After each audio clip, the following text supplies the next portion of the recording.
好，我们持续聊这一场中美关税战，已经导致了美国现在在国内物价是高涨哦，爆裂，甚至民众得多付大概是60%左右的这个累积的关税。那川普的关税反制，除了美国现在自己民众受到影响之外，另外还有港口税哦，现在也会再掀起另外一场全新的风暴。另外，美国的造船是否沦为笑话？今天这几个议题都会一起来做解读。先来看火线话题3个问题。第一个，美国现在物价炸裂哦，可以看到奶油、泡面现在全部都在涨价。川普的关税战导致成本暴增了60%，全民的痛啊。第二件事情是美国要针对大陆课征的港口税风暴。其实呢，中美现在互打，中国也反制哦，对美国课征这个报复性的港口税，现在全球的运价恐怕狂飙1成，美国人会不会再吞下新一轮的涨价潮呢？这是第二个问题。最后要来关心的是，川普一直要喊我要让美国的造船再次的伟大，但是最新数据是怎么样？这一年呢，中国大陆可以建1000艘的船，但是美国相较之下只有10艘，现在有一个很大的现实差距。就算拉拢韩国，就能改写这个海运霸权的地位吗？今天就这些议题我们会来做解答。刚刚说了，在这场关税之下，美国这个海啸啊，这个通膨海啸全面爆发，吃的用的全部都大涨价。我们先来看到几样商品，首先是美国人最常吃的这个乳制品全面上涨，不管是奶油、冰淇淋到优格这些商品，大多是从国外进口的，全面成本逼高哦。另外，美国人常常用的这个番茄酱也爆发了番茄危机哦，包括每年从墨西哥进口大约40亿的番茄哦，占比大约70%，现在被多加征了17%的关税，番茄酱现在一点都不便宜了。最后是橄榄油的危机，大部分都是从欧盟进口的，美国对欧盟又加征20%的关税，未来还可能更高，都由谁买单？美国的民众。另外包括了泡面、咖啡、葡萄酒、茶叶、牛肉、饼干等等，大家最常吃的这一些商品也全面涨价，多了这个关税成本大约达到了67%，都是消费者来买单。美国家庭啊，一年得多支出$2400的支出。节目一开始，请教杨老师怎么看哦？现在美国民众的苦日子才正要开始嘛？其实老早已经是温水煮青蛙哈，因为从川普当选到他就任，大家就知道他要玩关税战，只是不知道它的规模。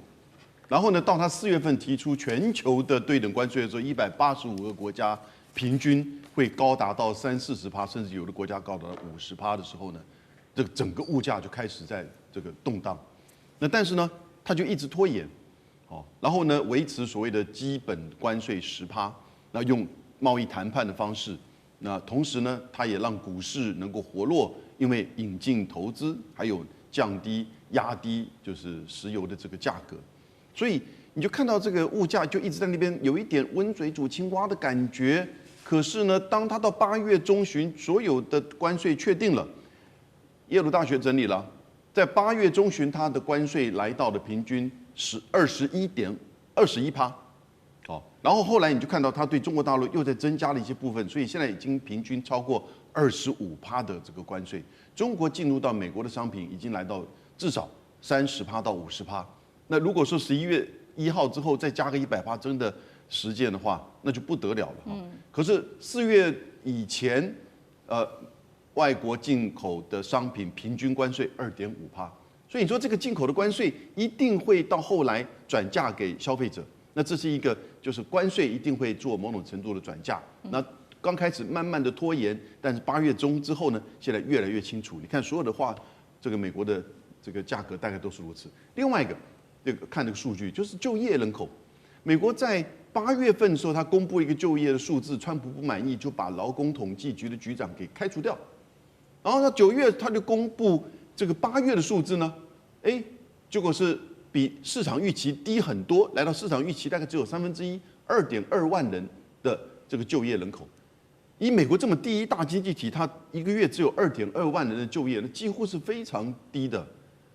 更糟糕的是，到9月的时候，因为政府关门不是吗？10月份政府关门，所以9月的数据就没有政府公布。可是它事实上市场上有一个叫做小非农公布，这是一个民间的这种人力资源公司，它已经公布有20-30年之久。是。结果他一公布出来，哇， 2年半以来最大的降幅在8月份，非但没有增加，是减少了3.2万。因为我们现在没有政府的数据，所以表示说所有的企业都不愿意聘人了，因为东西都不断在飞涨。所以你觉得它现在的这个情势是怎么样？当然，关税增加一定转嫁，货物一定会增加，通膨一定会出现，然后呢，公司不敢聘人，这个数据你看完全符合，而且马上这个破口越来越严重，越来越大。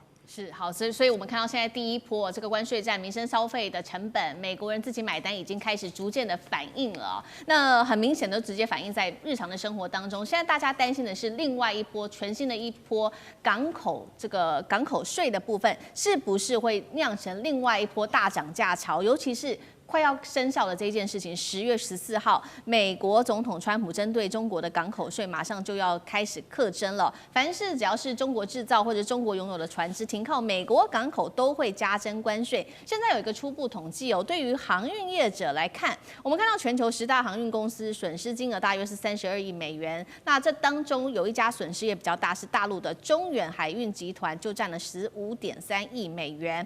但是这一些涨价的成本哦，其实最后可能都还是转嫁给货主或者是消费者，尤其现在来自于航运仲介的警告，运价已经狂飙1成了，还只是开始而已。当然，大陆哦早就有反制的手段，美国在14号课征，中国则是从10月13号开始。提前1天哦，对美国船只课征报复性的港口税，价格定出来了，初期每吨是400元人民币，未来他说呢还会逐年在上调，大家就在看说，不管是南海或者是马六甲的航线，会不会变成全球最贵？这个中美之间的港口战，最后到底谁输谁赢？那么川普加征这个港口税，就可以迫使其他的国家采用美国的船只吗？委员怎么看？川普想得太简单了，我都一直怀疑他的团队到底有没有人有念过经济学啊？这种东西一定输的嘛。第一个，川普说，你知道中国拥有的船只或中国建造的船只，比如说中远应该说中远海运集团，他当然拥有很多船，他的船是供自己这个大陆进出口的。但只是大陆进出口的1/3而已，还有2/3是其他外国船只在运的。那也只有运到美国港口去，你美国才课得到税。那你运到美国去，说啊，这个是中国拥有的船只或者中国制造的船只，我就课你新的船舶税。那问题就来了，他的算盘是说，我美国自己没有船呐，我自己没有拥有船，也没有制造船呐，所以你中国总不能反击了吧？他想的可真美啊！现在中国来一招，他说美国所制造的当然很少，美国所拥有的当然很少，但是美国所投资的通通算在里面。哇，那这惨了！美国的什么贝莱德啊，什么一大堆，通通投资很多船队，而且还派董事的。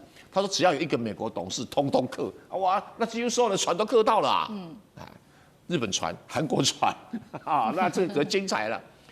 但是你要把中国的船只造船业打趴了，那现在中国把你的投资也给打趴了，那谁反应快？这还用讲？华尔街股票马上崩盘呐！那你说这个金额大不大？凭良心讲，实在不大了。不管对中国对美国不大，就是个面子。人活着赌一口气，所以你看中国也刻意留谈判空间。刚开始我刻一点点，美国一开始就是120块美金一吨啊，一个货柜120块美金啊，120块美金你乘以7嘛，等于是快要到1000块人民币嘛。可中国一开始没有课那么多啊，哎呀，隔几天我再课，就是在谈判。你来谈，不谈的话，咱们就兵戎相见。所以这个东西虽然小事情，但是大家要注意到这个要看季节，有些季节里面航运调船都调不到，就像我们排队等公车一样。我那个对厂商是很辛苦的。这个时候公车票随便它涨，当然因为政府压着不会涨了但是船运没有这种东西，就一定会涨。现在是好季节，你课看，每个都涨啊，只涨1成还不止啦。因为到圣诞节之前都是航运热季啊。那你航运热季，好吧？表面上说中洋海运集团好像1年要多付15.3亿，他运费一加都过去了，这小钱啊，所以谁吃亏？当然是你美国的消费者吃亏嘛，那再讲个更有趣的事情，靠中国港口的这个外国船，有美国投资的船哦，比中国造的拥有的靠美国港口还要多啊！你那有没有算错啦？所以大家皮绷一点哦。比如说台湾的阳明海运，你说没有美国资金投资嘛？他给你算一算，你有美国外国股东就算了，就是美国股东就算了。所以阳明海运搞不好池鱼之殃啊！哈，那这个当然中国大陆现在看起来还是一个比较缓和的态度啊，就是没关系啊，我摆着来谈啊，我也不急这样子。那可是对航运界就开始在加价，有很多航运公司本来找不到理由加价，这个赶快给他理由加价，你看名正言顺啊，对不对？哦，所以我说川普这些团队啊，有够蠢。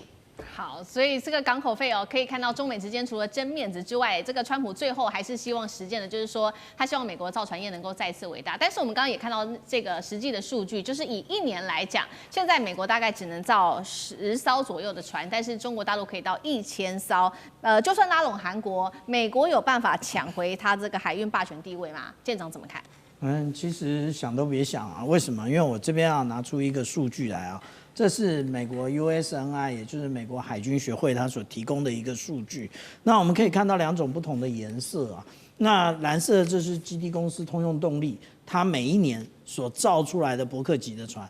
那红色这里呢是 Ingalls， 它所造出来的伯克级的船。我们看到从2023年一直到2026年，它都只有1艘而已。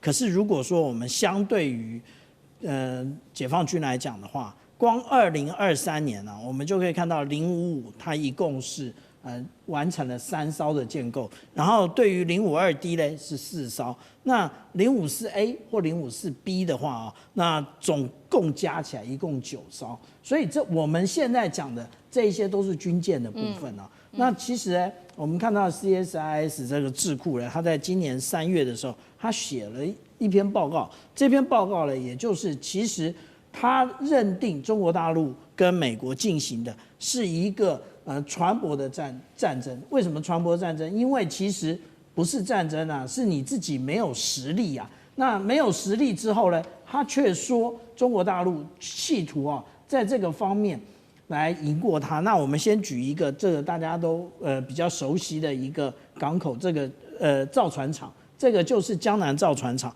如果我们看江南造船厂的话，它这个有绿色的框框跟红色的框框，绿色的是商船，红色的是军舰哦。那商船一共18艘，那如果是军舰的话呢，一共是13艘啊。那这只是其中之一而已。如果我们向南看的话，也就是广船国际它的一个广州的龙穴基地的话，我们看到的状况也略是如此。那我们看到这绿色框起来的商船呢，一共是16艘，那红色的军舰一共是10艘。